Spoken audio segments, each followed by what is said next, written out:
Some folks say the loneliest sound in the world is an empty house at dinner time. Joseph Calder knew that silence better than most. 3 years of setting one plate instead of two, 3 years of talking to ghosts. The wealthy rancher had everything a man could want except the one thing money couldn't buy back. That changed the night a broken woman in a wedding dress knocked on his door with tears in her eyes and nowhere else to go. Eleanor Blake had been left at the altar with nothing but shame and an empty heart. When she asked this stranger if she could spend just one day with him, something in her voice made him say yes. What happened next surprised them both. This is the story of how two wounded souls found healing in the most unexpected place. What could make a proud woman beg a cowboy she'd never met for something as simple as human company? Before we jump back in, tell us where you're tuning in from. And if this story touches you, make sure you're subscribed, because tomorrow I've saved something extra special for you. The sun had barely crested the horizon when Joseph Calder stepped onto his front porch, coffee mug in hand, to survey the empire he'd built from dust and determination. At 58, his hair had gone silver at the temples, and lines mapped the corners of his eyes like trails carved by decades of squinting into prairie wind. The Calder ranch stretched as far as a man could see in 3 directions, 15,000 acres of prime grazing land, dotted with fat cattle and crossed by streams that never ran dry. He touched the chain around his neck, feeling the familiar weight of Sarah's wedding ring against his chest beneath his work shirt. 3 years, 2 months, and 16 days since consumption had taken her. Not that he was counting. The ring had never left his neck since the day they'd lowered her into the ground beside the old oak tree on the hill behind the house. The house itself stood as a testament to dreams shared and love fulfilled, at least for a time. 2 stories of solid timber and stone, with a wraparound porch that Sarah had insisted upon. "A house needs a place to sit and watch the world," she'd said, her hands sketching the design in the dirt with a stick while he'd laughed at her grand plans. They'd been barely 25 then, him a cowhand with calloused palms and big dreams, her a banker's daughter who'd shocked everyone by choosing love over security. But Joseph had made good on every promise. The ranch house boasted 8 rooms, more than any family needed, with hand-carved banisters Sarah had polished until they gleamed, and windows that caught the morning light just the way she'd wanted.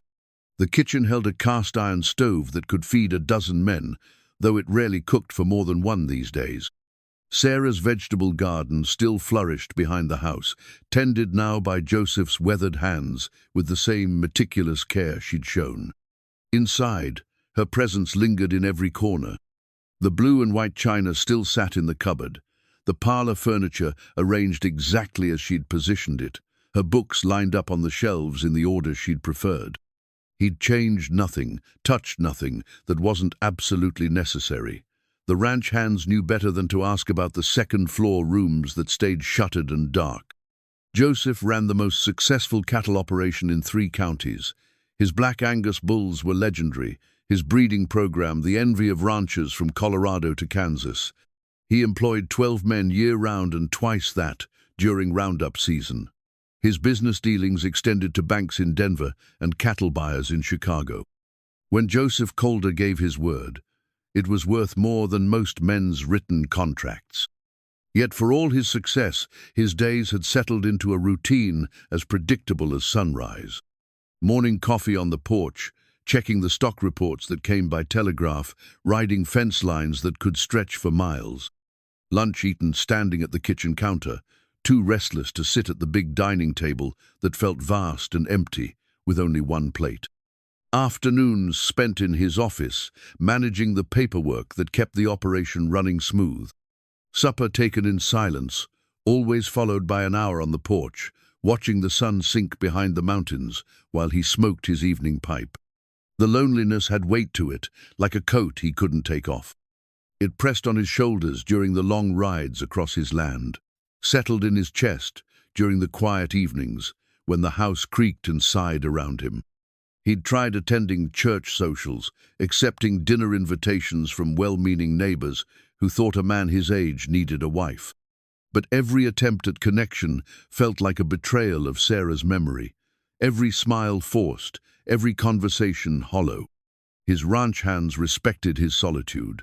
Chuck Martinez, his foreman for the past 8 years, handled most of the day-to-day operations without bothering Joseph, unless absolutely necessary. The men knew their jobs and did them well, understanding that their boss preferred action to words, results to conversation. They'd grown accustomed to his quiet ways, his tendency to nod rather than speak, his habit of walking away when talk turned to families and futures. The town of Cedar Ridge lay 12 miles south, a collection of wooden buildings clustered around the railroad depot that brought civilization to the high plains. Joseph owned property there: Tooth Hotel, the general store, and the bank that had once belonged to Sarah's father. He visited twice a month for supplies and business, conducting his affairs with the same brisk efficiency he brought to everything else. People tipped their hats and offered polite greetings, but few attempted more. Joseph Calder was respected, even admired, but he was not a man who invited intimacy. Meanwhile, 300 miles east, Eleanor Blake sat in the back of a hired carriage, her wedding dress wrinkled beyond repair and her heart broken into pieces she wasn't sure could ever be fitted back together. At 43, she'd thought herself past the age of romantic foolishness, but lover, what she'd believed was love, had found her anyway. Eleanor had grown up in modest circumstances, the daughter of a schoolteacher and a clerk who died when she was 20. She'd made her own way in the world, working as a governess for wealthy families, saving every penny she could spare. Her education was better than most women's, her manners impeccable, her reputation spotless. When Thomas Whitmore, son of the town's most prominent banker, had begun paying her attention, she'd dared to believe her careful, solitary life might blossom into something warmer. Thomas was 37, a widower with 2 young children who needed a mother's care. He was handsome, in a soft, prosperous way, with gentle hands that had never known hard labor, and a voice that spoke of books and music and travel to distant places. He courted her properly, bringing flowers and books of poetry, speaking of their future with what seemed like genuine affection. Eleanor had allowed herself to dream. She'd used her savings to purchase fabric for a wedding dress, spending weeks at her sewing machine, creating something beautiful enough for the life she thought awaited her. She'd given notice to the family she'd worked for, packed her few belongings, and prepared to become Mrs. Thomas Whitmore. The wedding was to be a modest affair, held in the church where she'd attended services for 15 years. Eleanor had no family to speak of, but the congregation would serve as witnesses to her new beginning. She'd arrived at the church early, dressed in her carefully crafted gown, her hair arranged with the few pearls her mother had left her. Thomas never came. The humiliation had been complete and public. His best man arrived instead, red-faced and stammering, with a hastily written note explaining that Thomas had reconsidered the wisdom of the match. His father, it seemed, had found a more suitable bride, the daughter of a railroad magnate who could bring business connections and social standing to the family name. Eleanor had stood in the church vestibule, surrounded by pitying faces and whispered conversations, understanding that her life had just collapsed around her. The few possessions she'd brought to her new home were returned to her in a trunk, along with a bank draft for $50 payment, she supposed, for the inconvenience. With nowhere else to go and no family to turn to, Eleanor had used most of the money to hire a carriage west, thinking vaguely of California and new beginnings. But as the miles passed and her small reserve of cash dwindled, desperation had begun to replace embarrassment. She was a woman alone in a harsh country, with no prospects and no connections. The wedding dress that had once represented hope now felt like a costume for a play that had ended badly. As evening approached on what felt like the longest day of her life, Eleanor found herself on a dusty road outside Cedar Ridge, watching the sun sink toward the horizon like a red coal burning through golden sky. The carriage driver had demanded additional payment to continue, payment she didn't have. Her choices had narrowed to nearly nothing. That's when she'd seen the ranch house in the distance, its windows glowing warm with lamplight, smoke rising from the chimney into the vast sky. It looked solid and permanent, a place where someone lived with purpose and dignity. Desperation had driven her to ask the driver to leave her at the end of the lane, and pride had carried her the rest of the way on foot. Now she stood at the edge of Joseph Calder's porch, her wedding dress dusty and torn at the hem, her carefully arranged hair falling loose around her shoulders. Through the window, she could see a man sitting alone at a kitchen table, and something in his solitary figure gave her the courage to knock. The sound echoed through the quiet evening air, followed by the scrape of a chair and the measured tread of boots on wooden floors. When the door opened, Eleanor found herself looking up into the weathered face of a man who'd clearly seen both triumph and sorrow. His eyes, grey as winter sky, took in her appearance with the careful assessment of someone accustomed to evaluating livestock and weather patterns. "Evening, ma'am," Joseph said, his voice carrying the careful courtesy of a man who'd been raised to respect women, even unexpected ones who appeared on his doorstep in wedding dresses. "Seems like you might be in some difficulty." Eleanor felt her carefully maintained composure begin to crumble. The kindness in his voice, the simple acknowledgement of her distress, threatened to undo the last of her strength. She straightened her shoulders, summoning what remained of her dignity. "I beg your pardon for disturbing you, sir," she said, her voice steadier than she'd expected. "My name is Eleanor Blake, and I find myself in rather desperate circumstances. I have no family, no place to go, and I'm afraid I've reached the end of my resources. I know it's a terrible imposition to ask this of a stranger, but I wonder if you might allow me to spend just one day with you. I don't have anyone else." The words hung in the evening air between them, heavy with vulnerability and hope. Joseph studied her face, seeing something there that reminded him of injured animals he'd found on his land-proud creatures, brought low by circumstances beyond their control, yet still fighting to maintain their dignity. Something in Sarah's voice seemed to whisper in his memory, reminding him of countless conversations about Christian charity and the responsibility that came with blessing. Sarah had never turned away anyone in need. She'd fed countless travelers, offered shelter to those caught in storms, extended kindness to anyone who'd asked for it. "Well now," Joseph said slowly, stepping back from the door, "I expect you could use a hot meal and a place to rest. Come on in, Miss Blake. We'll figure out what comes next." Eleanor stepped across the threshold into Joseph Calder's home and immediately felt the weight of entering a space that had been shaped by love and loss. The front hallway opened into a parlor that spoke of feminine touches, lace curtains at the windows, a piano against one wall, photographs in silver frames arranged on a polished side table. Everything was meticulously clean, but carried the particular stillness of rooms that had been preserved rather than lived in. "Please sit down," Joseph said, gesturing toward a wing-backed chair near the fireplace. His movements held the careful precision of a man unaccustomed to entertaining, especially not women in distress. "I'll put some coffee on and see about rustling up some supper."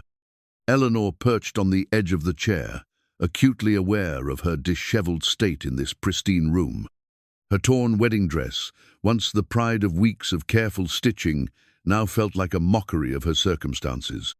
She noticed the way Joseph's eyes briefly touched on a photograph of a lovely woman with kind eyes and a gentle smile, his wife, no doubt, though he wore no wedding ring on his finger. "I should explain myself," Eleanor began, her voice barely above a whisper. "I was to be married this morning, but my intended—" She stopped, the words sticking in her throat like thorns. "He found someone more suitable to his family's expectations." Joseph paused in the doorway leading to the kitchen, his broad shoulders tense beneath his work shirt. When he turned back, his expression held a gentleness that surprised her.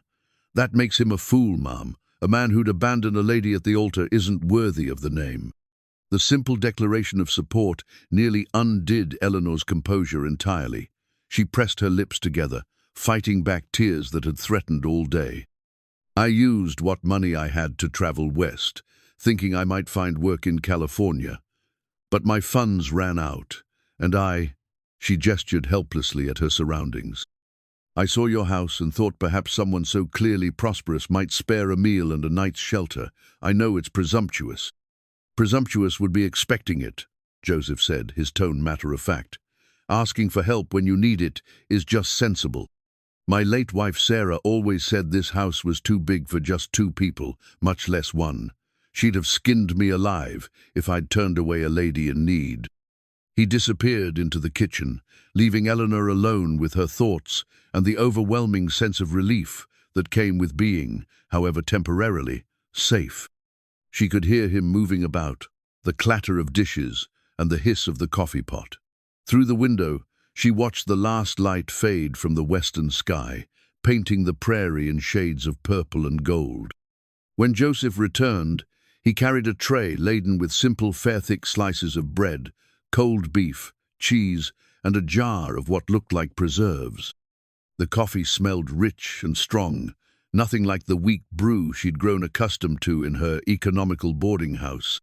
"It's not fancy," he said, setting the tray on a small table between their chairs. "But it's filling." Eleanor realized she hadn't eaten since dawn, too nervous then and too heartbroken afterward to think of food. Now, faced with genuine sustenance offered without judgment, she felt her appetite return with surprising force. "It looks wonderful, thank you." They ate in companionable silence, Joseph seeming as unused to dinner conversation as Eleanor felt. She found herself studying him covertly, the way he cut his food with economical movements, the calluses on his hands that spoke of physical work despite his obvious wealth. The occasional distant look in his eyes, as though he were listening for something that would never come. "You mentioned California," Joseph said eventually, refilling her coffee cup. "You have people there?" Eleanor shook her head. "No one anywhere, I'm afraid. I was raised by my aunt after my parents died, but she's been gone these 5 years.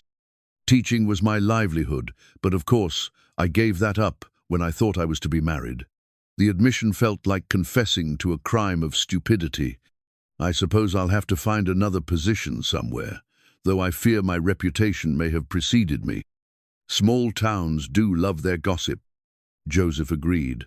"But the West is full of places where folks don't much care what happened back east, especially to people who mind their own business and work hard." "Do you really think so?" Eleanor asked, hearing the hope in her own voice and feeling foolish for it. "I know so. This country doesn't care about your bloodline or your bank account, just whether you can pull your weight and keep your word."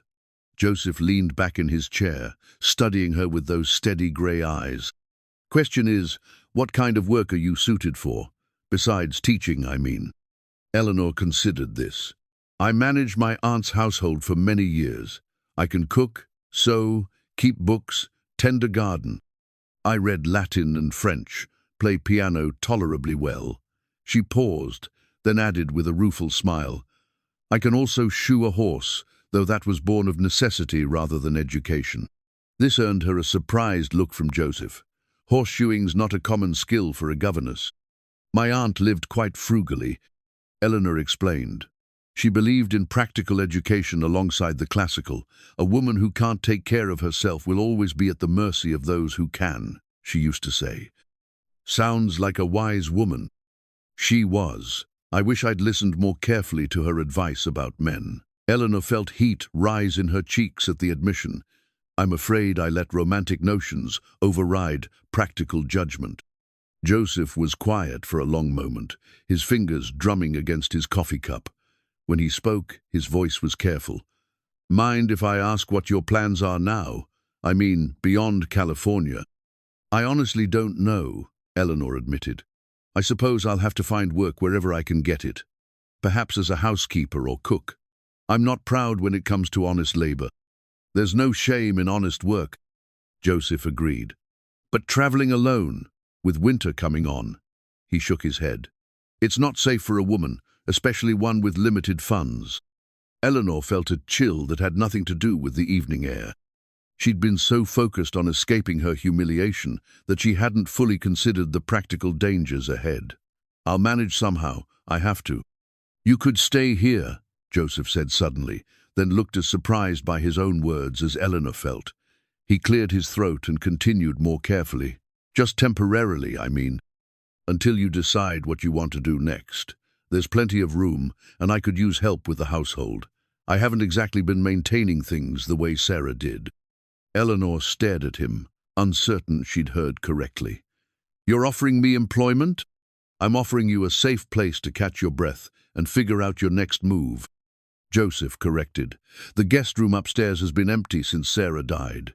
She always kept it ready for visitors who never came. Seems a shame to let it sit unused when someone needs it." The offer was so unexpected, so generous, that Eleanor felt tears threaten again. "I couldn't possibly impose on your kindness without being able to pay." "Who said anything about payment?" Joseph interrupted. "You'd be doing me a favor. This house is too big and too quiet for one person. Sarah always said homes were meant to be lived in, not turned into museums." Eleanor looked around the parlor again, seeing it with new eyes. Despite its preserved perfection, there was something mournful about its emptiness, like a stage set waiting for players who would never return. "You loved her very much. More than life itself," Joseph said simply. "But she's been gone 3 years, and I can't bring her back by keeping everything exactly as it was. Maybe it's time I learned to live again instead of just existing." The vulnerability in his admission made Eleanor's chest tight with sympathy. Here was a man who understood loss, who knew what it meant to have life change in an instant. Perhaps that's why he could recognize her desperation and respond with such unexpected kindness. "If you're certain it wouldn't be an imposition," Eleanor said carefully, "I would be grateful for a few days to gather my thoughts and plan properly. But I insist on earning my keep. I won't be a burden on your generosity." Joseph nodded, something that might have been relief flickering across his features. "It's settled then. The guest room is at the top of the stairs, second door on the right. Sarah kept it stocked with everything a visitor might need." As if summoned by the mention of her name, Sarah's presence seemed to hover in the room, not oppressive, but watchful. Eleanor wondered what the woman in the photograph would think of this arrangement, whether she would approve of a stranger wearing her aprons and sleeping in her carefully prepared guest room. "Thank you," Eleanor said, meaning it more deeply than she'd ever meant anything. "I promise I won't take advantage of your kindness." "I'm not worried about that," Joseph replied, standing to clear the dishes. "You've got honest eyes. Sarah always said you could tell everything you needed to know about a person from their eyes." As Eleanor followed him into the kitchen, her torn veil trailing behind her like a banner of defeat transformed into possibility, she felt something she hadn't experienced in years, the sensation of being genuinely welcome somewhere. It was a fragile feeling, tentative as a bird landing on an outstretched hand, but it was real. Outside, the prairie wind whispered through the grass, carrying the promise of change on its breath. Dawn came slowly to the prairie, painting the sky in soft shades of rose and gold. Eleanor woke in the guest room that Sarah Calder had prepared for visitors who rarely came, surrounded by furnishings that spoke of hope and hospitality. The bed was comfortable, with a hand-stitched quilt that had clearly been made with love, and the morning light filtered through curtains of crisp white cotton that had been carefully maintained despite years of disuse. She dressed quietly, in the only other outfit she possessed, a simple blue dress she'd worn for traveling.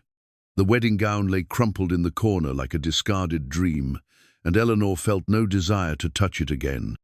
Downstairs, she could hear the quiet sounds of someone moving about, the scrape of a chair, the gentle clatter of dishes.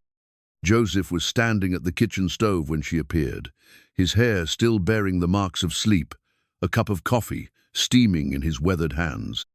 He'd changed from yesterday's work clothes into a clean shirt and trousers, but Eleanor noticed he moved with the careful deliberation of a man unaccustomed to sharing his morning routine.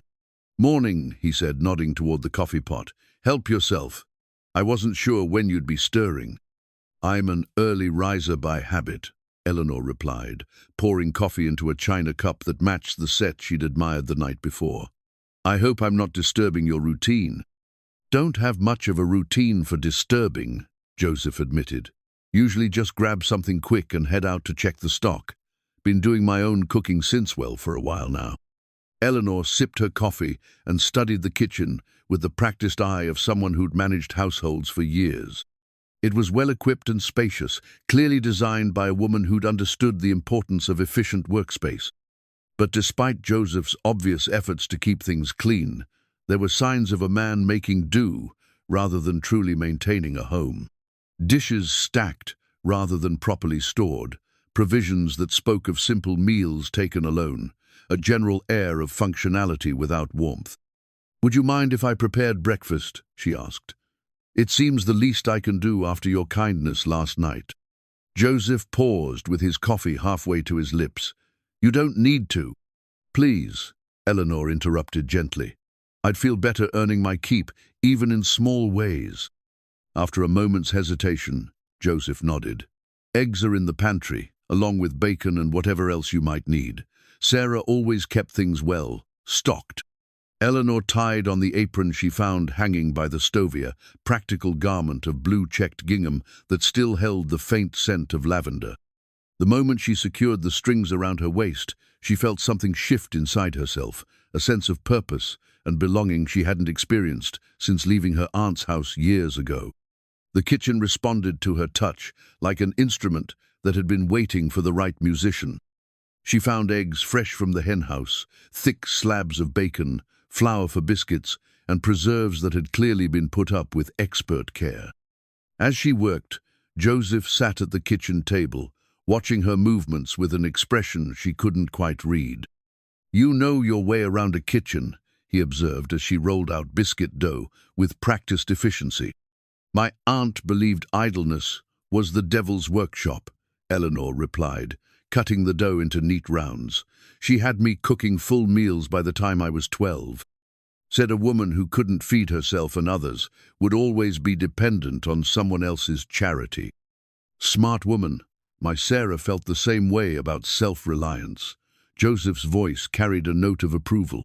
"She used to say that knowing how to work with your hands was worth more than all the book learning in the world, though she valued that too." Eleanor slid the biscuits into the oven and turned her attention to the bacon, filling the kitchen with the rich aroma of breakfast cooking. "What was she like? Your wife?" Joseph was quiet for so long that Eleanor worried she'd overstepped, but when he finally spoke, his voice was soft with memory. "She was practical, like you. But she had this way of making everything feel special, even the most ordinary things. Sunday breakfast was an event, not just a meal. Christmas lasted for weeks in her hands. She could take a handful of wildflowers and make them look like something from a fancy garden." "She sounds wonderful." She was. Cancer took her piece by piece, but she never complained, never let it steal her joy, until the very end. Joseph stared into his coffee cup. "I kept thinking if I held on tight enough, if I refused to change anything she'd touched, maybe she wouldn't really be gone." Eleanor felt her heart ache for this man, who tried to preserve love by preserving everything that had contained it. But houses are meant to be lived in, not preserved. "That's what you said last night." Joseph looked up at her with something that might have been gratitude. "Sarah would have liked you. She always said the best people were the ones who'd faced hardship and kept their kindness intact." The bacon was done, the biscuits golden and fragrant. Eleanor plated everything with the care she'd once taken with formal dinners for her employers, then sat across from Joseph at the kitchen table. For a moment, they simply looked at the spread between them, more food than either was accustomed to eating alone, presented with attention to detail that spoke of meals meant to be shared. "This is quite a feast," Joseph said, and Eleanor was pleased to hear genuine appreciation in his voice. "It's been a long time since I cooked for someone who might actually enjoy it," she admitted.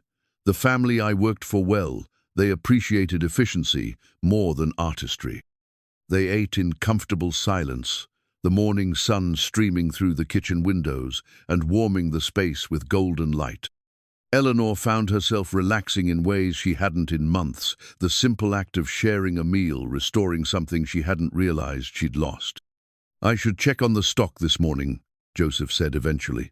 "Make sure the night passed quiet. You're welcome to explore the house, the grounds, whatever interests you." He hesitated, then continued. "The upstairs room at the end of the hall was Sarah's sewing room. I'd prefer if that stayed undisturbed." "Of course," Eleanor said quickly. "I wouldn't dream of intruding on your private spaces."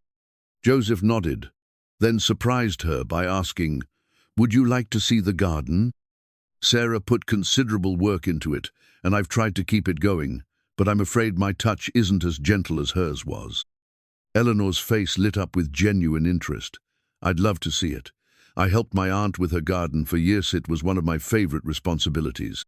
They walked together through the back door and into what had clearly been a woman's pride and joy. The vegetable garden was laid out in neat rows, showing evidence of careful planning and years of patient cultivation. There were tomatoes heavy on the vine, squash spreading their broad leaves across rich soil, herbs that filled the air with fragrance. But Eleanor could see signs of a caretaker who, despite good intentions, lacked the intuitive understanding that separated growing food from truly gardening. "It's wonderful," she said sincerely. "Your wife had excellent judgment about placement and companion planting, and you've done well maintaining her vision." Joseph looked pleased by the compliment. "I follow her notes mostly. She kept detailed records of what worked and what didn't, when to plant and when to harvest. But there are subtleties I'm missing." Eleanor knelt beside a row of beans, her practiced eye taking in the small details that spoke of plants needing attention. "Nothing that can't be easily remedied. Gardens are forgiving if you listen to what they're telling you." As she explained what she saw, where weeds were competing for nutrients, which plants needed additional support, how the spacing could be improved, Joseph found himself genuinely interested in her observations. Here was knowledge born of experience, not theory, and it showed in the confident way she moved among the plants. "You really do know what you're talking about," he said with something like wonder.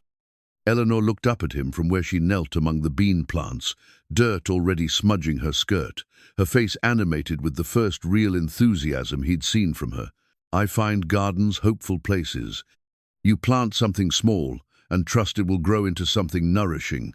There's faith required, but also work. I've always found that combination comforting." After spending the morning in the garden, Eleanor felt more settled than she had in months. The simple act of working with her hands, of nurturing growing things, had restored something essential in her spirit. Joseph had watched her work with growing interest, asking thoughtful questions about plant care and soil management that showed he genuinely wanted to learn rather than simply make conversation. "I should tend to some business in my office," he said as they walked back toward the house, both of them carrying baskets of vegetables Eleanor had deemed ready for harvest. "But I was wondering, would you like to see the workshop after lunch? I've got some projects going that might interest you." Eleanor nodded, touched by his willingness to share more of his world with her. "I'd like that very much." The afternoon found them in Joseph's woodworking shop, a large building behind the main house that smelled of pine shavings and linseed oil. Tools hung in precise arrangement on the walls, and several pieces of furniture in various stages of completion occupied workbenches throughout the space. The craftsmanship was clearly skilled. Eleanor could see it in the smooth curves of chair backs, the perfectly fitted joints of table legs, the careful attention to grain and proportion. "You made all of this?" she asked, running her fingers along the polished surface of a nearly completed dining chair. "Hobby more than anything," Joseph said, but Eleanor could hear the quiet pride in his voice. "Sarah always said I needed something to do with my hands when my mind was working through problems. Wood doesn't argue back or change the terms halfway through a project." Eleanor laughed, the first genuine laughter she'd felt in weeks.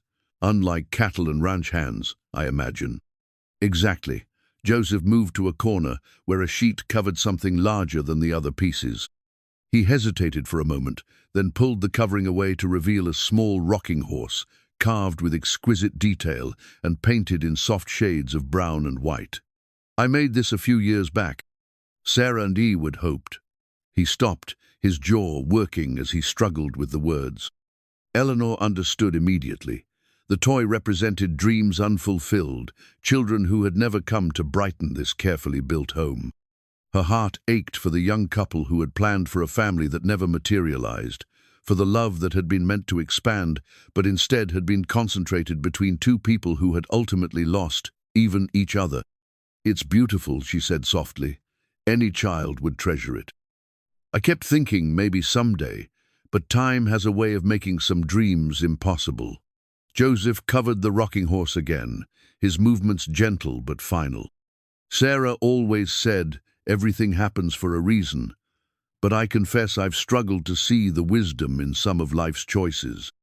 Eleanor studied his profile as he secured the sheet, seeing the grief that still lived in the set of his shoulders, the way his hands lingered on the covering, as though saying goodbye. My aunt used to tell me that sometimes we're not meant to understand the reasons, just to trust that our suffering isn't meaningless. She said the hardest test of faith was believing that broken hearts could still be useful for something. Your aunt sounds like she was a wise woman.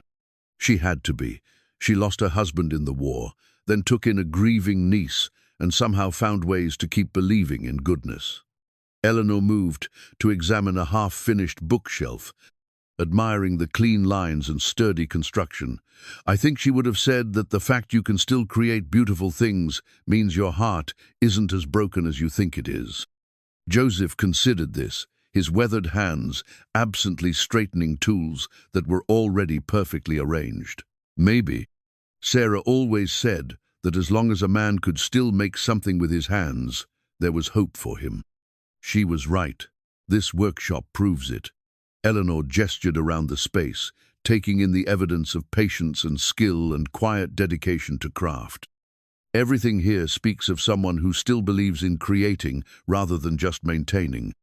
They spent the rest of the afternoon talking about woodworking and craftsmanship, Eleanor asking intelligent questions about technique, and Joseph finding himself explaining processes he rarely discussed with anyone. She had an intuitive understanding of how things fit together, whether in gardens or furniture, and her genuine interest drew him out in ways that surprised him. "I should probably start thinking about supper," Eleanor said as the light began to slant low through the workshop windows. "Is there anything particular you'd like?" Joseph realized with something like shock that he was reluctant to see the afternoon end. When had he last spent hours in conversation with another person? When had he last felt this comfortable sharing his thoughts and interests with someone? "Whatever you'd like to make would be fine. I'm not particular about food." "That's because you've been eating like a bachelor for 3 years," Eleanor said with gentle teasing. "A good meal is one of life's reliable pleasures. We shouldn't waste the opportunity just because we're cooking for only 2 people. As they walked back to the house, Eleanor found herself studying the buildings and landscape with new eyes. The ranch was clearly prosperous and well managed, but there were signs everywhere of a man living alone, practical choices made without thought for comfort or beauty, efficiency prioritized over warmth. The house itself was beautiful and well maintained, but it felt like a stage set rather than a home being actively lived in. That evening, Eleanor prepared what she called a proper supper: roast chicken with herbs from the garden, potatoes mashed with cream and butter, green beans cooked just until tender, and biscuits that were light as clouds. She set the dining room table with Sarah's good china and silverware, adding wildflowers from the garden as a centerpiece. Joseph stood in the doorway when she called him to dinner, staring at the scene she'd created. "You didn't need to go to all this trouble." "It wasn't trouble," Eleanor said, meaning it. "It felt good to cook a real meal again, to set a proper table. Food tastes better when it's presented with care." They sat across from each other at the long dining table, and Joseph found himself remembering what it felt like to share the day's events with someone who listened with genuine interest. Eleanor asked about the ranch operations, the challenges of cattle breeding, the business decisions that kept such a large enterprise running smoothly. Her questions were intelligent and showed she understood that ranching required both physical stamina and sharp business sense. "You have a good head for practical matters," Joseph observed as they lingered over coffee. Thomas Whitmore was a fool in more ways than one. Eleanor felt heat rise in her cheeks. "I fear I was the fool, believing promises that were too good to be true." "Maybe you were just hopeful," Joseph said gently. "There's a difference between foolishness and faith, even when the outcome disappoints us." "Is that what you're doing now? Having faith that this arrangement will work out somehow?" Joseph was quiet for a long moment, studying her face in the soft lamplight. "I'm not sure what I'm doing," he admitted, "but I know that this house feels more like a home tonight than it has in 3 years, and I'm grateful for that feeling, even if it's temporary." Eleanor felt something flutter in her chest, a warmth that had nothing to do with the coffee or the fire crackling in the hearth. What if it doesn't have to be temporary? The question hung between them, loaded with possibilities neither quite dared to examine too closely. Outside, the prairie wind whispered through the grass, carrying the scent of coming autumn and the promise of change. Eleanor's one day had stretched into a week, then two, with neither she nor Joseph making any move to discuss her departure. The rhythm of shared meals and companionable work had settled over the ranch house like a comfortable quilt, warming spaces that had been cold for too long. Each morning, Eleanor rose early to prepare breakfast, and each evening she set the dining room table with care that spoke of someone who understood that meals were meant to be more than mere sustenance. The transformation was subtle but unmistakable. Curtains that had been drawn tight for years now welcomed morning light, the kitchen filled with the aromas of bread baking and stews simmering. Eleanor had discovered Sarah's recipe book, carefully preserved in a wooden box, and had begun working her way through its pages with the reverence of someone handling sacred texts. "Sarah's chicken and dumplings," Joseph said one evening, pausing with his fork halfway to his mouth. His voice carried a note of wonder, as though he'd forgotten such flavors were possible. "I haven't tasted this in 4 years." The recipe was very detailed, Eleanor replied, pleased by his obvious enjoyment. She wrote notes in the margins about timing and technique. It's clear she took great pride in her cooking. She said feeding people well was one of the most important ways to show love. Joseph took another bite, his expression distant with memory. She used to joke that the way to a man's heart was through his stomach, but she believed it went deeper than that. Food made with care nourishes more than just the body. Eleanor felt a flush of pleasure at the implicit compliment, but also a flutter of uncertainty. Was she overstepping by using Sarah's recipes, by filling the role that had once belonged to Joseph's beloved wife? The thought made her pause, her own fork suspended above her plate. "I hope you don't mind," she said carefully. "Using her recipes, I mean. I don't want to presume." "Mind?" Joseph looked genuinely surprised. "Eleanor, you've brought life back into this house.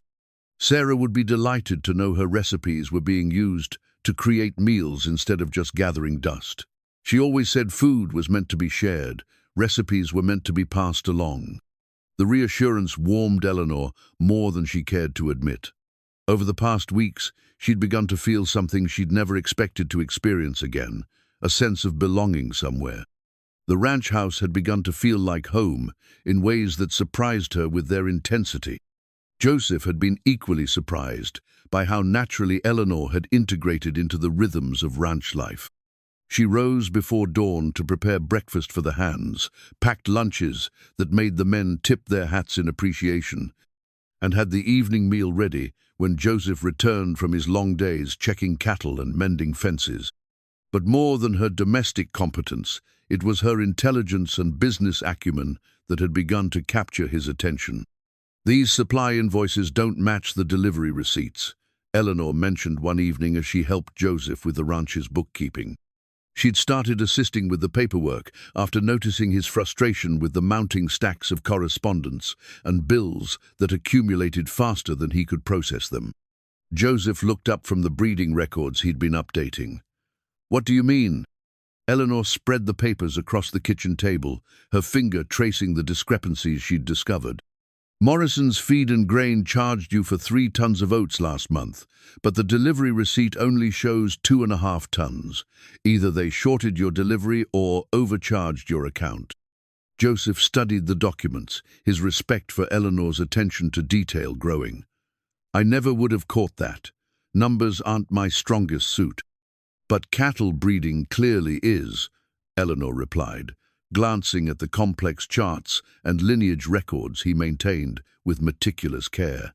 "These breeding records are incredibly detailed. You're tracking bloodlines back 4 generations. Have to, if you want to improve the stock.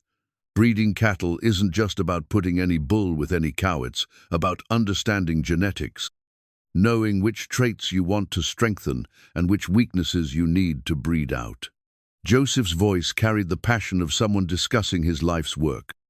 Takes years to see the results of good decisions, and just as long to recover from bad ones. Eleanor found herself genuinely fascinated by the complexity of ranch management. She'd assumed cattle ranching was simply a matter of grazing animals and selling them at market. But Joseph's operation was a sophisticated business requiring knowledge of genetics, market trends, weather patterns, and financial planning. "How did you learn all this?" she asked, studying a chart that tracked the performance of different bull lineages over several years. "Trial and error mostly, plus advice from older ranchers who were willing to share their knowledge. Sarah helped Touche, had a head for numbers, and could spot patterns I missed." Joseph's expression softened with memory. "She used to say that ranching was like any other business, just with more variables that couldn't be controlled." As the days passed, Eleanor found herself taking on more responsibilities around the ranch. She began managing the household accounts, coordinating with suppliers, and even helping to plan the logistics of the fall roundup. Her competence in these areas freed Joseph to focus on the aspects of ranching he did best, and he began to realize how much time he'd been wasting on tasks that weren't the best use of his skills. "You've got a natural talent for organization," he told her one afternoon as she presented him with a detailed schedule for the upcoming cattle drive. "This is better than anything I've ever put together." Eleanor felt pride bloom in her chest. "I enjoy bringing order to complicated situations. There's satisfaction in making systems work smoothly." The ranch hands had begun to accept Eleanor's presence as well, though their initial skepticism had been obvious. Chuck Martinez, the foreman, had been particularly reserved until the day Eleanor had calmly handled a crisis in the kitchen when two of the hands had gotten into a heated argument over a card game. "Ma'am handled that real diplomatic, like," Chuck had confided to Joseph later. "Didn't take sides, didn't make anyone look foolish, but got them to see reason. Takes skill to manage men without making them feel managed." Joseph had smiled at the observation, recognizing that Eleanor possessed a rare combination of intelligence, tact, and genuine authority that made people want to cooperate with her rather than resist her guidance. But it was the evenings that had become most precious to both of them. After the day's work was done and supper was finished, they would sit in the parlor or on the front porch, talking about everything and nothing. Eleanor would mend clothes or work on needlework, while Joseph whittled or simply smoked his pipe, and they would share thoughts about books, memories of their different pasts, observations about the changing seasons. These conversations had revealed depths in each other that surprised them both. Eleanor discovered that Joseph was far more educated than his rough exterior suggested, that he read voraciously and thought deeply about the world beyond his ranch. Joseph found that Eleanor possessed not just intelligence but wisdom, a capacity for seeing the human heart clearly and responding with compassion rather than judgment. "I never expected to find such companionship again," Joseph admitted one evening as they sat watching the sunset paint the western sky in brilliant oranges and purples. "Nor did I," Eleanor replied softly. "I thought my chance for that kind of connection had passed me by permanently." Neither quite dared to name what was growing between them, but both felt it a warmth that went beyond gratitude or convenience, a sense of completion that neither had experienced in years. The first test of their quiet contentment came on a Saturday morning when Joseph announced he needed to go into Cedar Ridge for supplies and business at the bank. Eleanor had been to town only once since her arrival, and that brief trip had been enough to make her acutely aware of the speculation her presence at the ranch had generated. "You're welcome to come along," Joseph said as he hitched the wagon. "Might do you good to get off the ranch for a few hours." Eleanor hesitated, remembering the stares and whispered conversations from her previous visit. But she also recognized that hiding at the ranch indefinitely wasn't a practical solution. If she was to remain in Cedar Ridge and, increasingly, that seemed to be what both she and Joseph wanted, she would need to face the community's curiosity eventually. "I think I'd like that," she said, smoothing her best dress and securing her hat with more care than usual. "I've been meaning to visit the general store anyway." The ride into town was pleasant, the morning air crisp with the promise of autumn. Eleanor found herself genuinely enjoying Joseph's company in ways that would have seemed impossible just weeks earlier. His quiet competence was soothing. His occasional dry observations about neighbors and local politics made her smile, and his courteous attention to her comfort spoke of ingrained gentlemanly habits that hadn't been diminished by years of solitary living. Cedar Ridge on a Saturday morning bustled with activity. Ranchers and their families came to town for supplies and socializing, creating a lively atmosphere that might have been welcoming under different circumstances.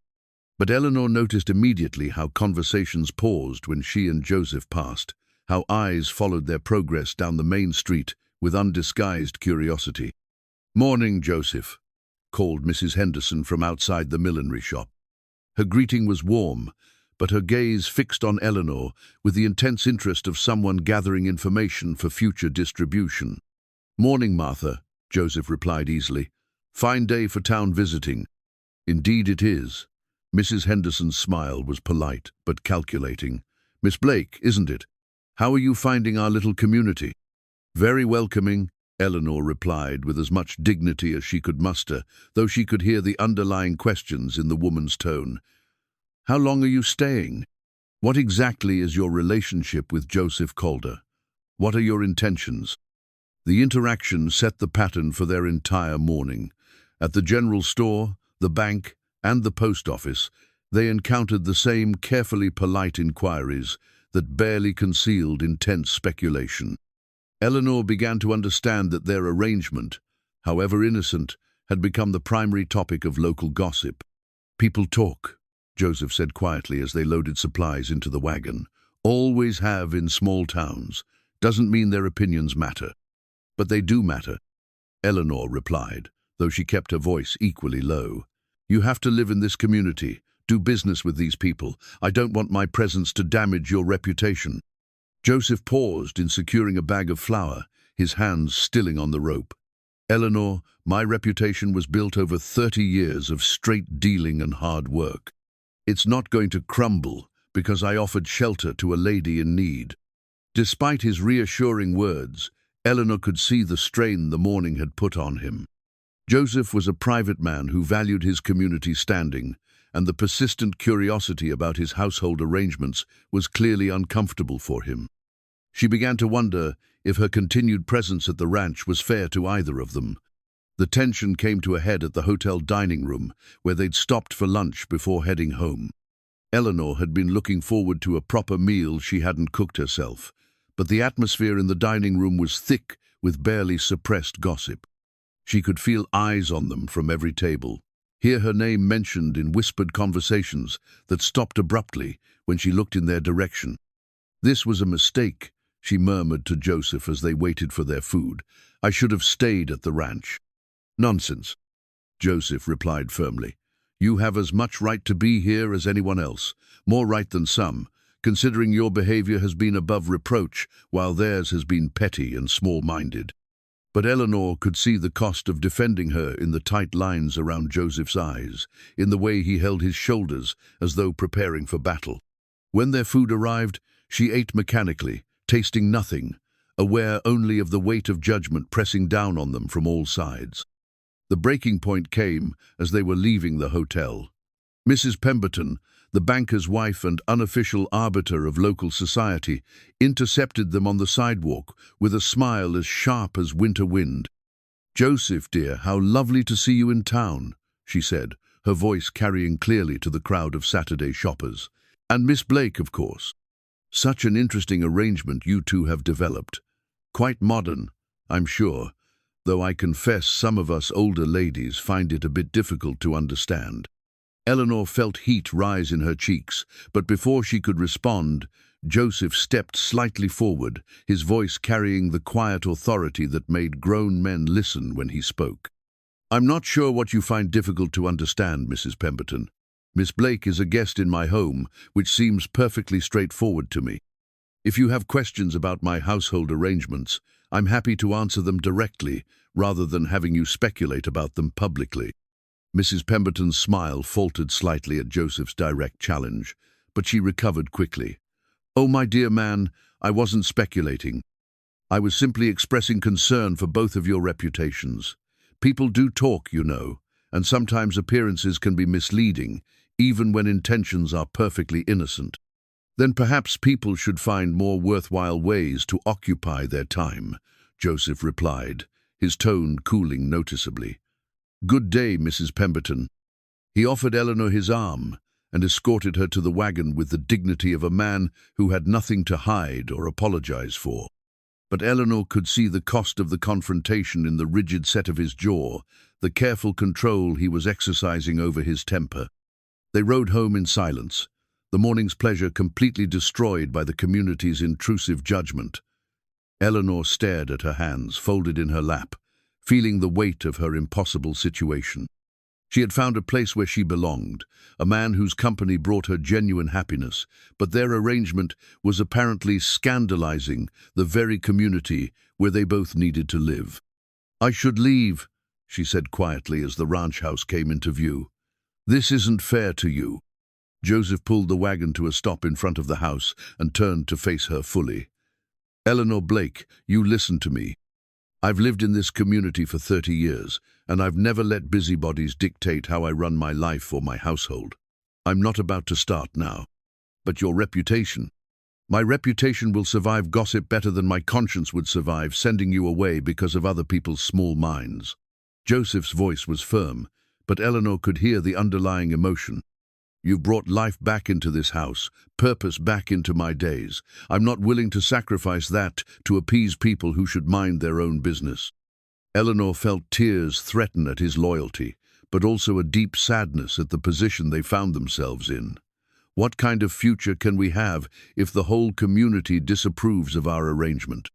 Joseph was quiet for a long moment, his weathered hands resting on the wagon reins. When he finally spoke, his voice was thoughtful. Maybe the question isn't what kind of future other people will approve of, but what kind of future would make us happy. Sometimes the right path isn't the conventional one. That evening, as they sat on the front porch watching the sunset, Eleanor found herself thinking about Joseph's words. She had spent most of her life trying to meet other people's expectations, to fit into roles that society deemed appropriate for a woman in her circumstances. But where had that caution led her? To a near marriage with a man who abandoned her when social pressure dictated a different choice. What if we didn't care what they thought? She asked suddenly. Joseph looked at her with interest. What do you mean? What if we decided that our happiness mattered more than their approval? What if we chose to build the life we want instead of the life they expect? Joseph was quiet for a long moment, considering her words. That would be a brave choice, Eleanor. Are you prepared for the consequences of that kind of independence? Eleanor thought about the woman she'd been careful, conventional, always seeking approval from others. Then she thought about the woman she'd become in the weeks at the ranch, confident, capable, valued for her intelligence and character rather than her compliance with expectations. I think I might be, she said softly. For the first time in my life, I think I might be ready to choose happiness over safety. The rider arrived on a Tuesday morning in early October, when the prairie grass had turned golden and the air carried the crisp promise of winter. Eleanor was in the kitchen preparing preserves from the last of the summer fruit when she heard hoofbeats approaching at a pace that suggested urgency rather than casual visiting. Through the window, she watched a young man dismount from a lathered horse, dust coating his clothes and exhaustion evident in every line of his posture. He carried a leather satchel with the official markings of a courier service, and Eleanor felt her stomach tighten with inexplicable dread. Joseph emerged from the barn where he'd been checking on a mare due to foal, his expression shifting from curiosity to concern as he took in the courier's appearance. Eleanor moved to the front door, wiping her hands on her apron, drawn by an instinct that whatever news this man carried would change everything. "Mr. Calder?"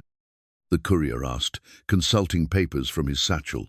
"I've got legal documents here requiring immediate attention. Been riding hard from Kansas City to catch up with you folks." "Legal documents?" Joseph's voice carried a note of wariness. "What kind of legal documents?" "Papers for Miss Eleanor Blake, actually. I was told she might be staying here." The courier's eyes found Eleanor standing in the doorway. You, Miss Blake? Eleanor felt the blood drain from her face, but she nodded. I am. Got a court summons here, and some other papers that require your immediate attention. The courier approached the porch, his expression professionally neutral but not unkind. I'm sorry to be the bearer of what might be difficult news, ma'am. With trembling hands, Eleanor accepted the thick envelope bearing official seals and legal markings. Joseph moved to stand beside her, his presence steadying but unable to shield her from whatever blow was about to fall. She broke the seal with careful deliberation, though part of her wanted to tear the papers to pieces without reading them. The first document was indeed a court summons, requiring her to appear in Kansas City within 30 days to answer charges related to breach of matrimonial contract and willful destruction of property. Eleanor's hands shook as she read the legal language that painted her as a vindictive woman who had deliberately caused financial harm to her former fiancé and his family. But it was the second document that made her sink onto the porch steps, her legs no longer able to support her. It was a foreclosure notice for her aunt's small property, the only thing of value Eleanor had inherited, a modest house and 3 acres that she'd been renting to a tenant family. The notice stated that due to her breach of contract with Thomas Whitmore, he was exercising his legal right to seize the property as compensation for damages incurred through willful abandonment of matrimonial obligations. I don't understand, Eleanor whispered, reading the papers again as though they might change meaning with repetition. How can he take my aunt's property? It has nothing to do with our engagement. Joseph took the papers from her nerveless fingers, his face darkening as he read. This is legal theft, he said grimly. He's using some clause about guarantees and securities to claim your property as forfeit. The courier shifted uncomfortably. Ma'am, there's one more thing. Mr. Whitmore wanted me to tell you that if you contest these proceedings, he'll make sure the details of your current living arrangements, become part of the public record. Said he thought you might prefer to settle this quietly.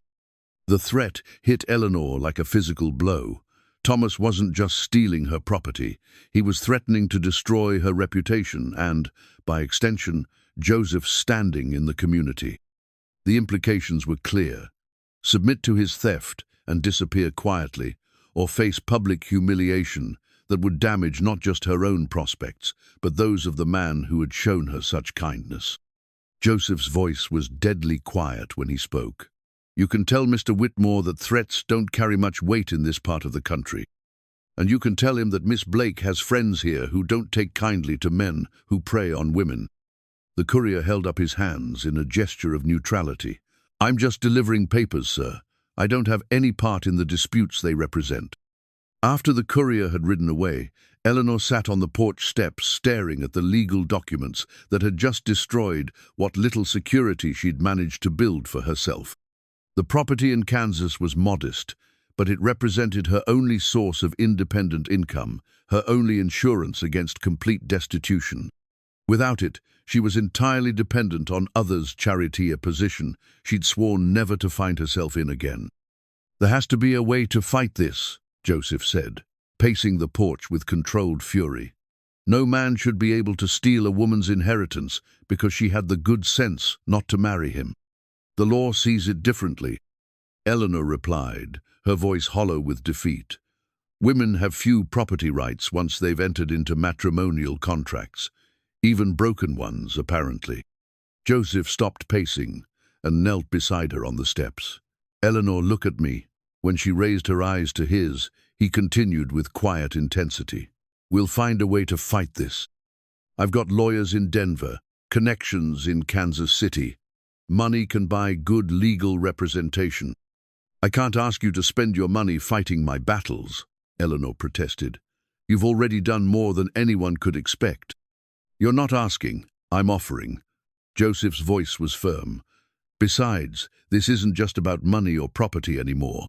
It's about right and wrong, and I won't stand by while that bastard destroys a good woman's life out of spite. Eleanor felt tears threaten at his loyalty, but also a crushing sense of the impossible position they now found themselves in.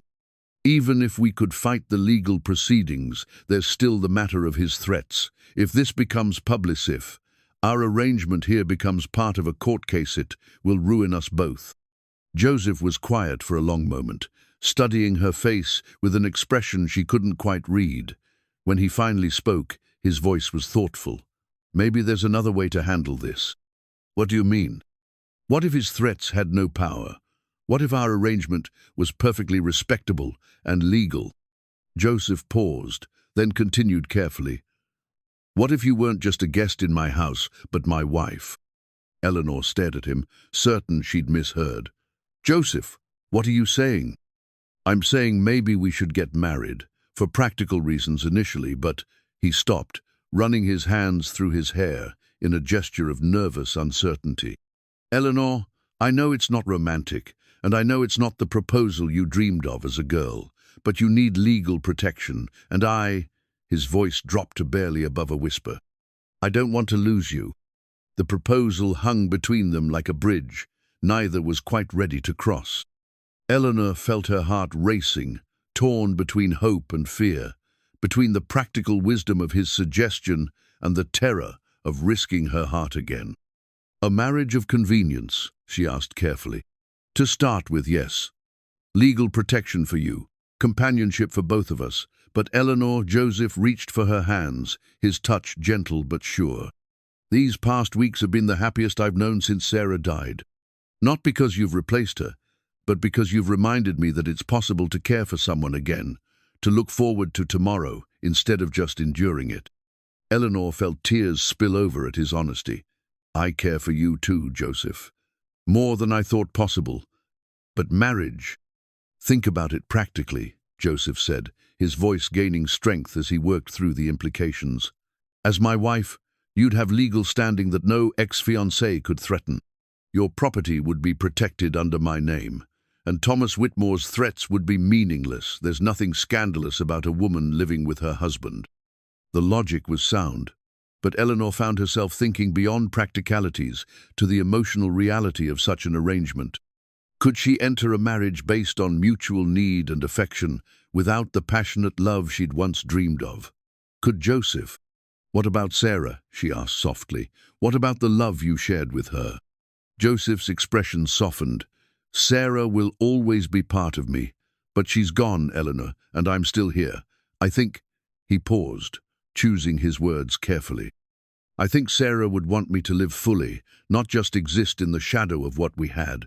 And I think she'd approve of you, of the woman you are, and the life we could build together." Eleanor looked at the legal papers scattered around them, then at the man who was offering her not just protection but partnership, not just security, but the possibility of genuine happiness. The practical part of her mind recognized the wisdom of his proposal. The cautious part warned her about the risks of trusting her heart again. But the part of her that had learned to value her own happiness over others' expectations whispered that this might be the chance she'd never expected to receive. "If we did this," she said slowly, "it would have to be honest between us. No pretending feelings that don't exist, but also no holding back ones that do." Joseph nodded solemnly. "Complete honesty about what we feel now and what we hope to feel in the future." Eleanor took a deep breath, looking into the grey eyes that had become so dear to her. "Then yes, Joseph Calder, I'll marry you." The decision to marry, once made, set in motion a series of preparations that felt both momentous and surreal. Joseph rode into town the very next morning to speak with Reverend Morrison about performing the ceremony, while Eleanor found herself alone in the house, contemplating the magnitude of what they were about to undertake. She wandered through the rooms that had become familiar over the past months, seeing them now with new eyes. Soon, this would be her home, not by charity but by right. The guest room where she'd slept would no longer be a temporary refuge, but a stepping stone to something permanent. The thought both thrilled and terrified her. When Joseph returned from town, his expression was thoughtful but determined. "Reverend Morrison will perform the ceremony this Saturday. He asked if we wanted to wait longer, have banns published, but I explained the circumstances." Joseph's mouth quirked in what might have been amusement. He seemed to think our desire for a quick wedding was perfectly understandable, given how long we've been, as he put it, keeping company. Eleanor felt heat rise in her cheeks. The whole town really has been talking about us. Let them talk. After Saturday, they'll have nothing scandalous to discuss. Joseph moved to the kitchen table where Eleanor had spread out the legal papers they'd received. I've also sent word to my lawyer in Denver. He'll handle the property dispute and make sure all our legal arrangements are properly documented. The next few days passed in a blur of practical preparations. Eleanor wrote letters to the few distant connections she maintained, informing them of her upcoming marriage in terms that made it sound like a romantic courtship rather than a practical arrangement born of necessity. Joseph spoke with his ranch hands, who received the news with varying degrees of surprise and approval. About time, the boss found himself some happiness. Chuck Martinez confided to Eleanor as she prepared lunch for the crew. House has been too quiet these past years. Miss Sarah, she'd be pleased to see him moving forward with his life. The mention of Sarah had become easier for Eleanor to bear, though it still carried weight. She'd spent considerable time in the past week thinking about the woman whose place she was, in some sense, taking. Joseph had shown her more of Sarah's belongings, photograph albums, letters, the beautiful dresses that had been carefully preserved in cedar chests. I want you to have these, Joseph had said, indicating the trunks in what had been Sarah's dressing room. Not to replace your own things, but because a wife should have beautiful clothes, and Sarah would want them to be used rather than stored away. Eleanor had accepted the offer with gratitude and a strange sense of being welcomed by a woman she'd never met. Sarah's taste had been impeccable, and her figure similar enough to Eleanor's that most garments required only minor alterations. But it was when Joseph led her to the wardrobe in the master bedroom that Eleanor had felt the full emotional weight of what they were undertaking. This was Sarah's wedding dress, Joseph said, carefully lifting a gown of ivory silk and Belgian lace from its protective wrappings. She wore it when we married 28 years ago. I thought if you'd like. Eleanor had stared at the dress, overwhelmed by the generosity and trust implicit in the offer. To wear another woman's wedding gown felt like both an honor and a tremendous responsibility. Joseph, I couldn't. It's too precious. It's too precious to waste, Joseph had replied firmly. Sarah would want it worn by a woman starting a new life, not kept as a museum piece. Besides, he'd added with gentle humor, practical considerations matter. We don't have time to have a new dress made, and the dressmaker in town isn't skilled enough to create something worthy of the occasion. So Eleanor had found herself, 3 days before the wedding, standing in Sarah's dressing room while the town's seamstress made final alterations to a dress that had witnessed one love story and would now begin another. The gown fit as though it had been made for her, the ivory silk complementing her complexion, and the intricate lacework, speaking of craftsmanship from an earlier, more elegant era. You look beautiful, dear, Mrs. Chen, the seamstress, said as she adjusted the final details. That dress was made for happiness, and it shows. Eleanor studied herself in the full-length mirror that had once reflected Sarah's preparation for her own wedding day. The woman looking back at her was transformed, no longer the desperate figure in a torn wedding dress who had knocked on Joseph's door, but someone who had found dignity and purpose and the possibility of love. The most challenging aspect of the wedding preparations had been deciding how much of the truth to share with the community. Joseph had been adamant that their marriage should be seen as a natural progression of their courtship rather than a desperate response to legal threats. He'd crafted a story that emphasized their mutual affection and compatibility while glossing over the more complicated circumstances of Eleanor's arrival.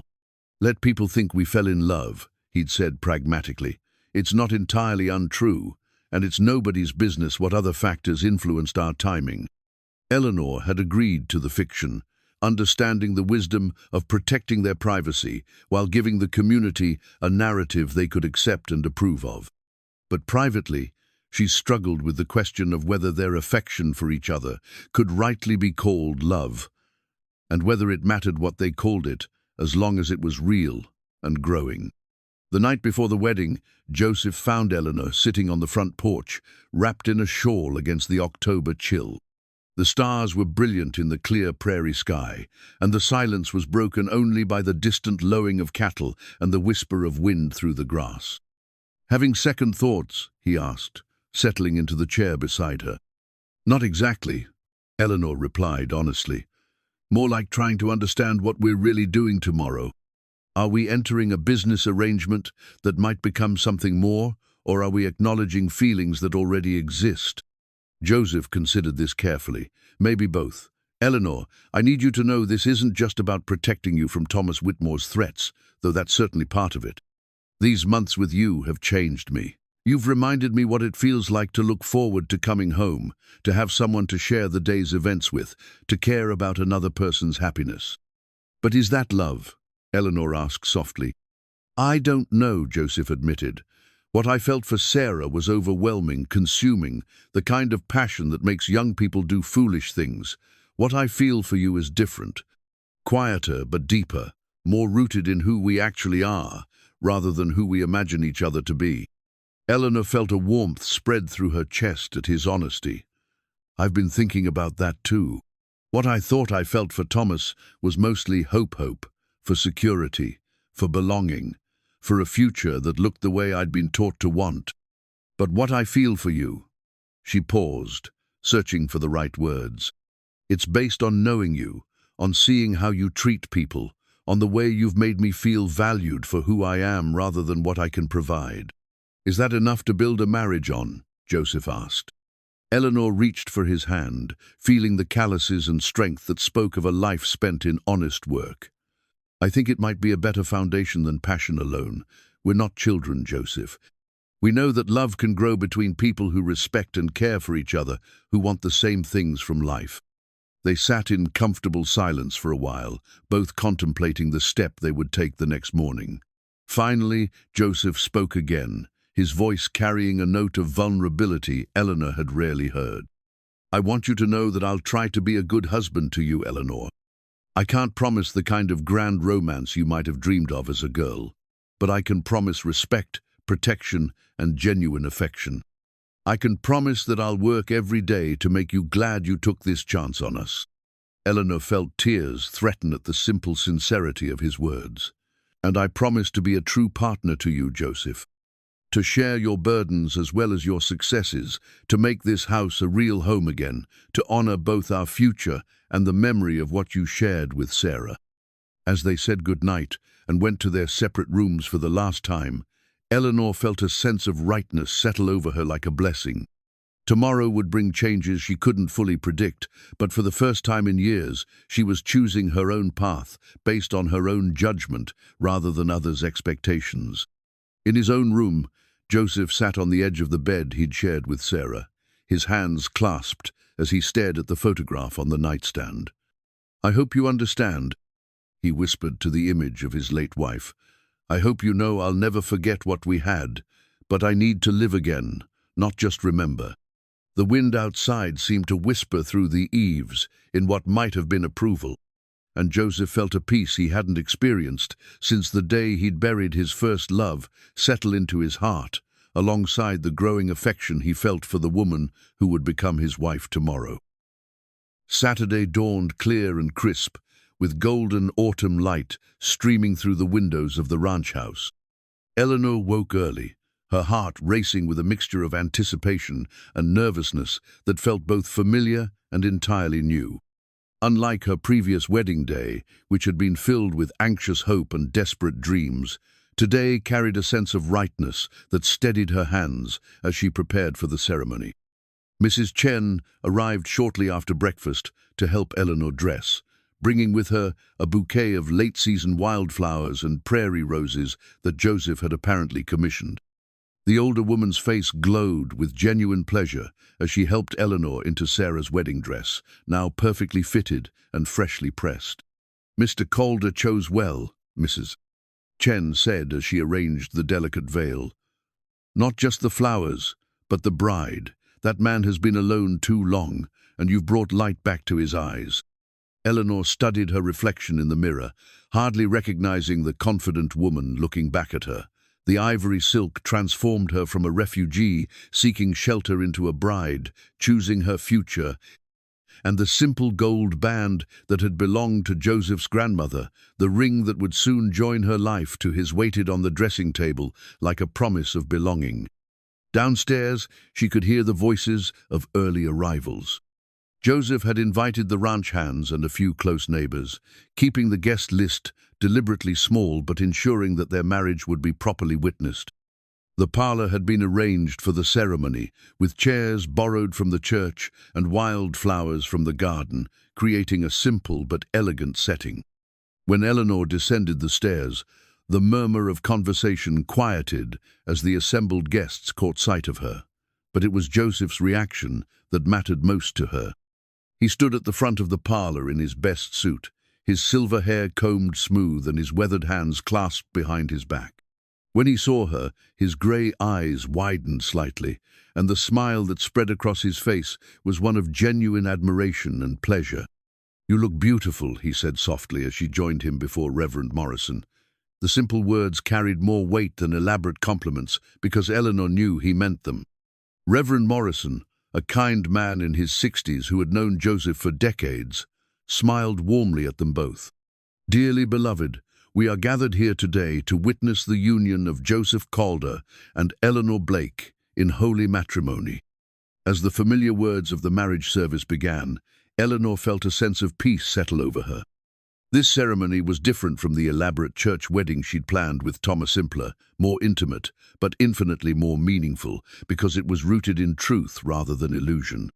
"Joseph," Reverend Morrison said, "do you take Eleanor to be your lawfully wedded wife, to have and to hold, in sickness and in health, for richer or poorer, for better or worse, until death do you part?" Joseph's voice was steady and sure. "I do."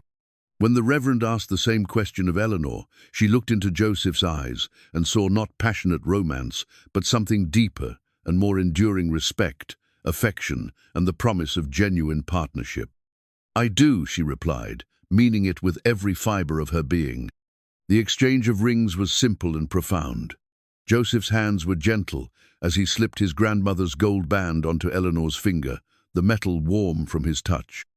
When Eleanor placed the matching band they'd purchased in town onto Joseph's finger, she felt the symbolic weight of the commitment they were making, not just to each other, but to building a life together based on mutual care and respect. "By the power vested in me by the territory of Colorado, I now pronounce you husband and wife," Reverend Morrison declared. "Joseph, you may kiss your bride." The kiss was brief and tender, a seal on their vows rather than a declaration of passion.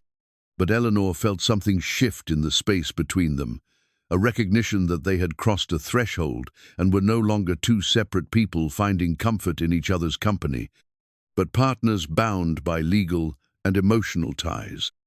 The small gathering erupted in applause and congratulations. Chuck Martinez stepped forward first, his weathered face beaming. "Mrs. Calder," he said, tipping his hat, "welcome to the family. The boys and I couldn't be happier for you both." Eleanor felt tears threaten at the warmth in his voice, at the way he'd used her new name with such natural acceptance. She was no longer Eleanor Blake, the abandoned bride with nowhere to go. She was Eleanor Calder, wife and partner, and member of this community. The celebration that followed was simple but heartfelt. Mrs. Henderson had brought a cake, despite her earlier reservations about Eleanor's presence in town. Other neighbors contributed food and well wishes, and Eleanor found herself genuinely welcomed in ways that surprised her with their warmth. "You've done a good thing here," Mrs. Martinez confided as the women cleaned up after the meal. "Joseph's a fine man, but he's been too alone these past years. A house needs a woman's touch, and a man needs a partner to share life's burdens." As afternoon gave way to evening and the last guests departed, Eleanor found herself alone with Joseph for the first time as his wife. The significance of the moment wasn't lost on either of them. They had entered this marriage as a practical arrangement, but they would move forward as whatever they chose to make of it. As evening settled over the ranch, Eleanor and Joseph found themselves in the peculiar position of being newlyweds who had known each other intimately as companions, but were now navigating the delicate transition to husband and wife. The house, which had been filled with celebration and laughter just hours before, now held a different quality of quiet knot. The lonely silence Joseph had grown accustomed to, but the peaceful stillness of two people beginning to understand what they meant to each other.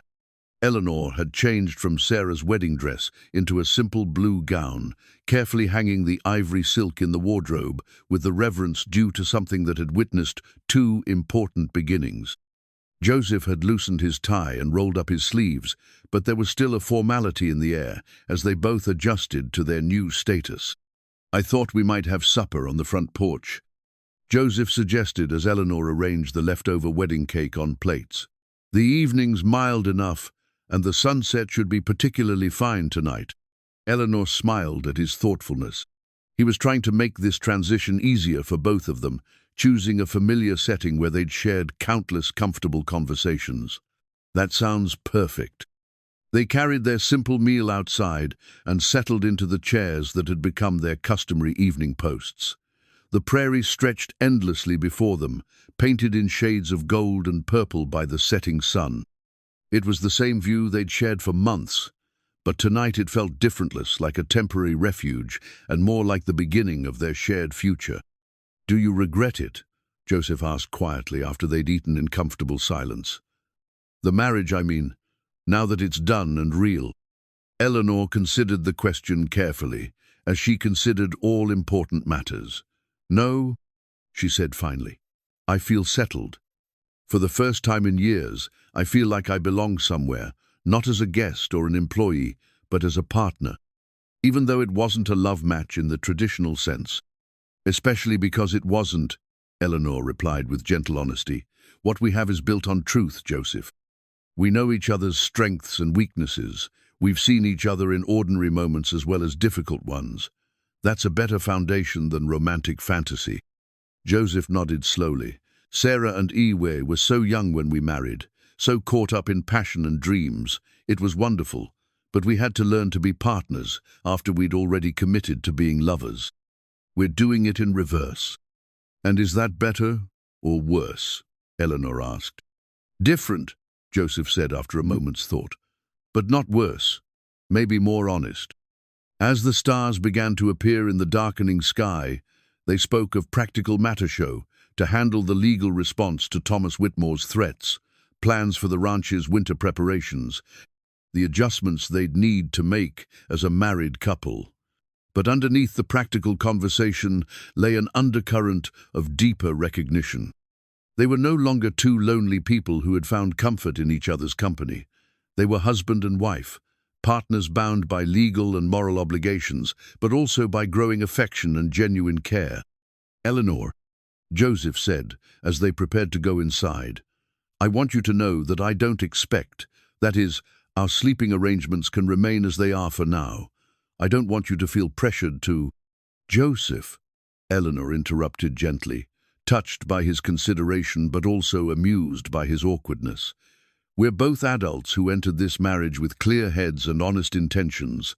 Whatever develops between us will develop naturally, without pressure or pretense." Joseph felt relief wash over him at her directness. "You have a gift for cutting through complications and getting to the heart of matters.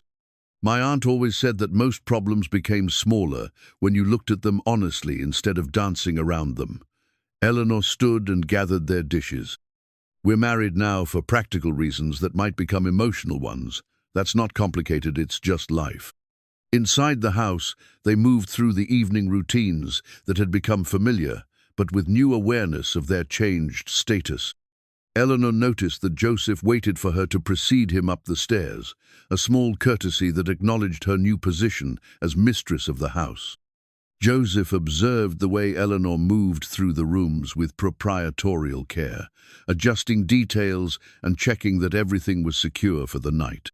At the top of the stairs, they paused outside their respective bedroom doors. The moment felt charged with possibility, but also respect for the boundaries they'd established.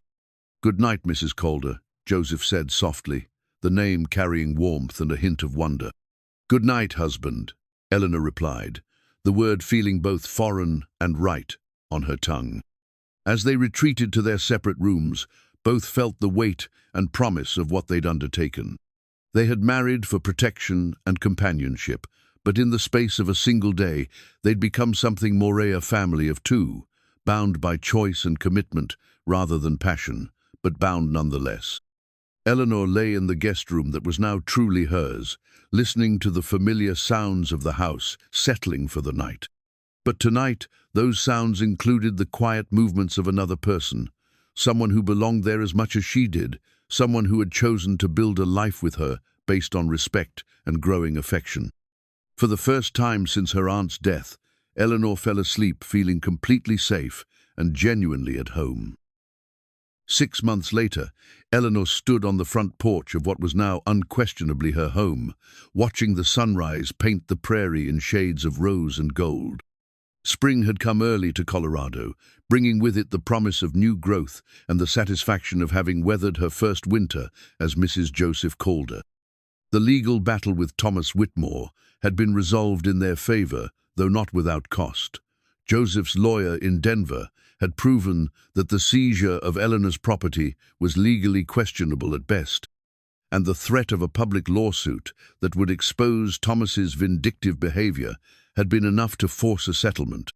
Eleanor had regained her inheritance, though she decided to sell the Kansas property and invest the proceeds in expanding the ranch operations. "Morning, wife," Joseph said, stepping onto the porch with 2 cups of coffee, a ritual that had become sacred to them both. "Morning, husband," Eleanor replied, accepting her cup with a smile that had become automatic whenever she saw him. The formality of their early marriage had gradually given way to genuine warmth, then to something deeper that neither quite dared to name, but both felt growing stronger each day. The changes in their relationship had been subtle but profound. Eleanor had moved from the guest room to the master bedroom in January, after a particularly cold night, when they'd found themselves talking until dawn about ranch business and discovered they'd both fallen asleep in Joseph's sitting area. The transition had felt natural, rather than momentuous recognition that they'd become true partners in every sense. "Chuck says the new bull you ordered will arrive next week," Eleanor said, settling into the rocking chair Joseph had built for her over the winter. It sat beside his own chair, positioned to catch the morning light and provide the best view of their domain. "Good. That bloodline should improve the herd quality significantly over the next few years." Joseph's voice carried the satisfaction of a man whose business was thriving.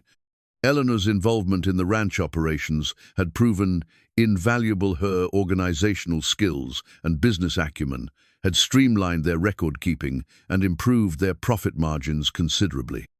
"Mrs. Henderson stopped by yesterday while you were checking the south pasture," Eleanor continued. "She wanted to invite us to the church social next month.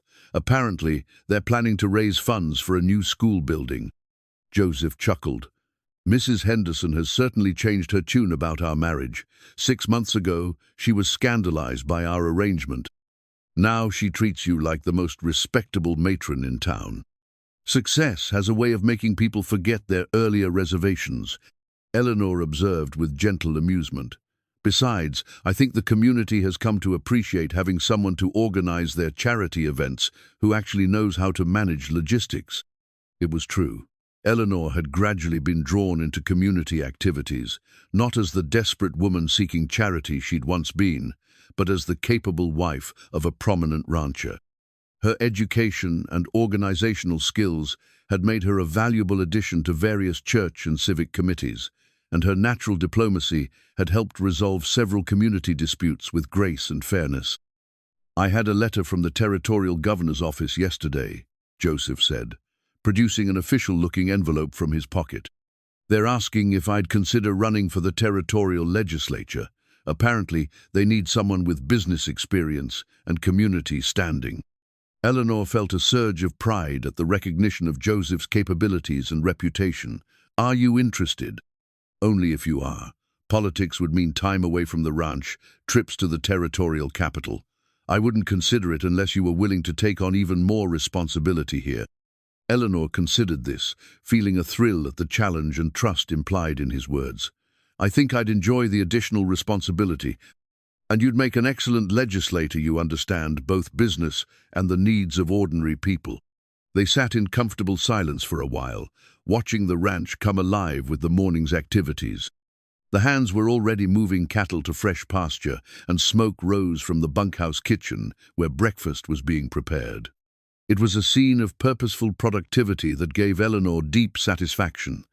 "Do you ever regret it?" Joseph asked suddenly. "Giving up the possibility of a different kind of life, a more conventional romance?" Eleanor looked at him with surprise. "What makes you ask that?" "Sometimes I wonder if you settled for less than you deserved. Security and companionship instead of passionate love." Eleanor reached for his hand, feeling the calluses and strength that had become so dear to her. "Joseph Calder, I want you to listen to me carefully. What we have is not less than passionate love, it's something better. It's love that chose to grow instead of simply happening. It's love based on knowing each other completely and choosing each other anyway." Joseph's eyes searched her face. "Do you really believe that?" "I know it," Eleanor said firmly. "When I was young, I thought love was supposed to sweep you off your feet and make you lose your good sense. But what we have makes me more myself, not less. You make me braver, more capable, more content than I've ever been. If that's not love, then love is overrated." Joseph lifted their joined hands to his lips, pressing a gentle kiss to her knuckles. "I love you too, Eleanor. Not the desperate way I loved Sarah when we were young, but something deeper and more lasting, love that's chosen daily rather than simply felt." As they sat together watching the sun climb higher into the boundless prairie sky, Eleanor reflected on the journey that had brought her to this moment. She'd arrived at this ranch as a desperate woman with nowhere to go, and she'd found not just shelter but purpose, not just safety but partnership, not just acceptance but love. The woman who'd once begged a stranger for a single day of companionship had discovered that the best love stories sometimes begin not with passion but with kindness, not with promises of forever but with the simple decision to face tomorrow together. In the distance, cattle lowed and horses whinnied, the sounds of a thriving operation built by two people who'd learned that the strongest foundations were made not of romantic dreams but of mutual respect, shared purpose, and the daily choice to care for each other's happiness. Eleanor Calder was home.